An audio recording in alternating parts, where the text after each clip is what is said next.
कभी सोचा है एक छोटा सा बच्चा जो सिर्फ अपनी सेंसेस से दुनिया को महसूस करता है, वो कैसे एक टीनेजर में बदल जाता है जो बड़े बड़े मुश्किल प्रॉब्लम्स को भी सॉल्व कर सकता है।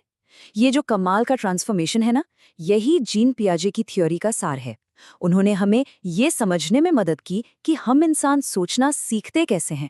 चलिए इस फैसिनेटिंग जर्नी को शुरू करते हैं। पियाजे का ना बच्चों को देखने का नजरिया ही बिल्कुल अलग था। उन्होंने बच्चों को एक बहुत ही पावरफुल नाम दिया, नन्हे वैज्ञानिक। उनका मानना था कि बच्चे को एक खाली बर्तन नहीं है जिसमें हम बस ज्ञान भरते रहें। नहीं, वो तो एक्टिव एक्सप्लोरर्स हैं जो खुद एक्सपेरिमेंट करके, अपने आसपास की दुनिया से इंटरैक्ट करके अपनी समझ बनाते हैं। तो इस पूरे विश्लेषण में हम क्या-क्या समझेंगे? सबसे पहले कि जीन पियाजे आखिर थे कौन?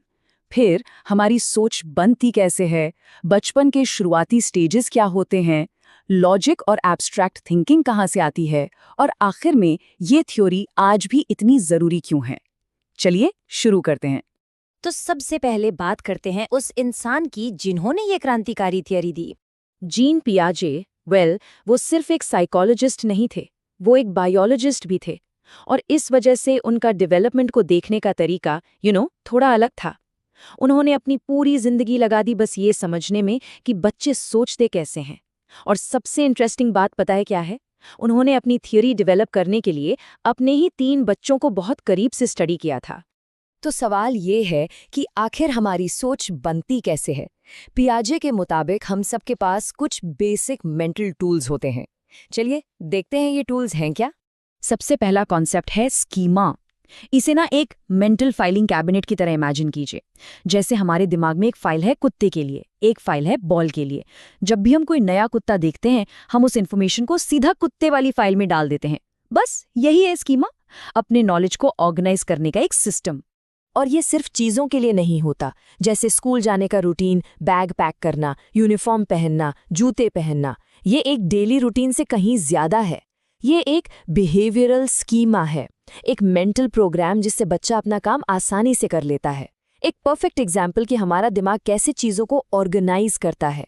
लेकिन तब क्या होता है जब हमें कोई ऐसी नई चीज दिखती है जो हमारी एग्जिस्टिंग फाइल्स में फिट नहीं होती? यहाँ पर आता है एडेप्टेशन, यानी अनुकूलन।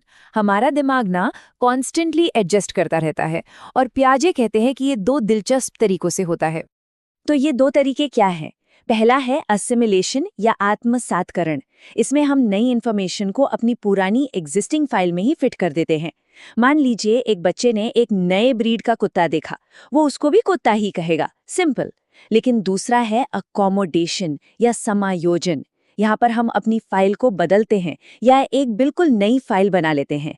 जैसे उसी बच्चे ने अब एक बिल्ली देखी, पहले तो शायद वो उसे भी कुत्ता कहेगा, लेकिन जब वो म्याऊ सुनता है तो उसे समझ आ जाता है कि नहीं, ये कुछ अलग है। अब कुत्ते वाली फाइल काम नहीं करेगी, तो वो बिल्ली के लिए एक नई फाइल बना लेता है। और इन दोनों प्रोसेसेस के बीच में बैलेंस बनाने को पियाजे ने इक्विलिब्रेशन या साम्यधारण कहा है। सोचिए, जब कोई नई इन्फॉर्मेशन हमारी पुरानी फाइल्स में फिट नहीं होती, तो दिमाग में एक तरह का कॉन्फ्लिक्ट होता है, एक डिसबैलेंस। और इसी डिसबैलेंस को दूर करने के लिए हमारा दिमाग अकोमोडेट करता है, एडजस्ट करता है, और हम एक नई, बेहतर अंडरस्टैंडिंग तक पहुंच जाते हैं। यही कॉग्निटिव डेवलपमेंट का असली इंजन है। ये जो पूरा प्रोसेस है ना, ये हमें डेवलपमेंट के 4 अलग अलग स्टेजेस से लेकर गुजरता है। हर स्टेज पिछले स्टेज पर बिल्ड होता है और सोचने के नए नए दरवाजे खोलता है। तो शुरुआत कहाँ से होती है? बिल्कुल स्टार्टिंग से। हमारी जर्नी शुरू होती है पैदा होने के साथ ही, जहाँ पर हमारी सोच की बुनियाद रखी जाती है। जन्म से लेकर 2 साल तक ये है सेंसरी मोटर स्टेज। इस स्टेज में एक बच्चा दुनिया को कैसे समझता है? अपने सेंसेस और एक्शंस से, छूकर, चखकर, देखकर, सुनकर। बेसिकली लर्निंग बाय डूइंग का अल्टीमेट एग्जाम्पल है ये। और ये बहुत ही तेजी से ग्रोथ का टाइम होता है, जो 6 अलग अलग सब स्टेजेस में होता है। इस स्टेज का सबसे बड़ा माइलस्टोन, अ टर्निंग पॉइंट है ऑब्जेक्ट परमानेंस। इसका मतलब है ये समझना कि चीजें तब भी एग्जिस्ट करती हैं जब वो दिखाई ना दे रही हों। सोच के देखिए, एक छोटा बच्चा जिसके पास ऑब्जेक्ट परमानेंस नहीं है, अगर उसके सामने से खिलौना छुपा दो तो उसके लिए वो खिलौना गायब हो गया, अस्तित्व में ही नहीं है। लेकिन जिस बच्चे ने ये सीख लिया वो उस छुपे हुए खिलौने को ढूंढेगा। ये एक बहुत बहुत बड़ी मेंटल लीप है। और फिर इमेजिनेशन की दुनिया खुलती है। 2 से 7 साल की उम्र यानी प्री ऑपरेशनल स्टेज। यहाँ बच्चे सिंबॉलिक थॉट यूज करना शुरू कर देते हैं। एक सिंपल सा डंडा उनके लिए एक पावरफुल तलवार बन सकता है। भाषा का विकास बहुत तेजी से होता है, लेकिन हाँ, उनकी सोच अभी भी लॉजिक पर नहीं बल्कि इंट्यूशन पर चलती है। ओके, तो बच्चे अब और बड़े हो रहे हैं और उनकी सोच में एक और फंडामेंटल शिफ्ट आता है। अब वो सिर्फ ये नहीं देखते कि दुनिया कैसी है, बल्कि ये भी सोचना शुरू कर देते हैं कि ये कैसी हो सकती है। 7 से 11 साल की उम्र, ये है कॉन्क्रीट ऑपरेशनल स्टेज। यहाँ पर लॉजिक का जन्म होता है। अब बच्चे ऑर्गेनाइज तरीके से सोच सकते हैं, वो दूसरों का पर्सपेक्टिव समझ सकते हैं, अपने एक्शंस के अंजाम के बारे में सोच सकते हैं। लेकिन एक कैच है, उनका लॉजिक अभी भी कॉन्क्रीट यानी ठोस फिजिकल चीजों से बंधा हुआ है। और फिर आती है फाइनल स्टेज, 11 साल के बाद फॉर्मल ऑपरेशनल स्टेज। यहाँ पर सोच के सारे बंधन टूट जाते हैं। अब एक टीनेजर एब्स्ट्रैक्टली सोच सकता है, हाइपोथेटिकल सिचुएशंस के बारे में सोच सकता है, जैसे व्हाट इफ वाले सवाल। वो प्रॉब्लम्स को ट्रायल एंड एरर से नहीं बल्कि दिमाग में ही मेंटली रीजन करके सॉल्व कर सकता है। ये कॉग्निटिव मैच्योरिटी का फाइनल स्टॉप है। तो पियाजे की ये थ्योरी इतनी पुरानी है, लेकिन आज भी इतनी रेलेवेंट क्यों है?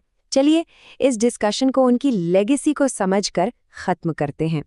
इस थियरी ने ना एजुकेशन और पेरेंटिंग को हमेशा के लिए बदल दिया। इसने हमें सिखाया कि बच्चे पैसिव लर्नर्स नहीं बल्कि एक्टिव साइंटिस्ट्स हैं जो अपनी रियलिटी खुद बनाते हैं। और ये आइडिया कि बच्चे हमसे अलग सोचते हैं, ना कि सिर्फ कम जानते हैं, ये बिल्कुल रेवोल्यूशनरी था। आज भी जो हम हैंड्स ऑन लर्निंग और एक्सप्लोरेशन को बढ़ावा देते हैं, उसकी नींव पियाजे के काम में ही है। तो अगली बार जब भी किसी बच्चे को खेलते हुए या कुछ नया सीखते हुए देखें, तो एक पल रुककर सोचिए, इन स्टेजेस को उनके एक्शंस में कैसे देखा जा सकता है? वो अपनी दुनिया को समझने की कोशिश कैसे कर रहे हैं? पियाजे ने सच में हमें एक नया चश्मा दिया है बच्चों की इस कमाल की दुनिया को देखने के लिए।